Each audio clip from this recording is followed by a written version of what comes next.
Bharuch highway ઉપર આવેલ નબીપુરની પરવાના hotel સામેથી રોડની બાજુમાંથી મગદાળની આડમાં વિદેશી દારૂનો જથ્થો કટિંગ થાય તે પહેલા એલસીબીએ દરોડા પાડી ટ્રક ચાલક સહિત 4 ઇસમોને 50 લાખના મુદ્દામાલ સાથે ઝડપી પાડ્યા હતા। ભરૂચ એલસીબીનો સ્ટાફ નબીપુર પોલીસ મથકની હદમાં પેટ્રોલિંગમાં હતો તે દરમિયાન બાતમી મળી હતી કે વડોદરા ભરૂચ નેશનલ હાઈવે ઉપર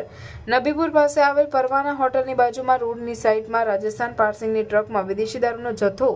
ભરેલ છે અને હાલ કટિંગની પ્રવૃત્તિ ચાલી રહી છે, જે બાતમીના આધારે પોલીસે દરોડા પાડ્યા હતા। પોલીસે ટ્રકમાં તપાસ કરતા તેમાં રહેલ મગની દાળની આડમાં સંતાડેલ વિદેશી દારૂની 2611 નંગ બોટલ મળી આવી હતી। પોલીસે 3.59 લાખનો દારૂ અને 15 લાખની ટ્રક તેમજ ઇકો કાર છોટા હાથી મળી કુલ 50 લાખથી વધુનો મુદ્દામાલ કબજે કરી જોધપુરના નિનાગપુરા ભવાદના ટ્રક ચાલક મહિરામ બાબુરામ બિશ્નોઈ, દીપક જયંતિ પ્રજાપતિ અને દીપક હેમંત વસાવા તેમજ અક્ષય સંજય પાટણવાડિયાની અટકાયત કરી હતી, જ્યારે વિદેશી દારૂનો જથ્થો મોકલનાર બાબુરામ ચૌધરી સહિત અન્ય 2 બુટલેગરોને વોન્ટેડ જાહેર કરી પોલીસે વધુ તપાસ હાથ ધરી છે।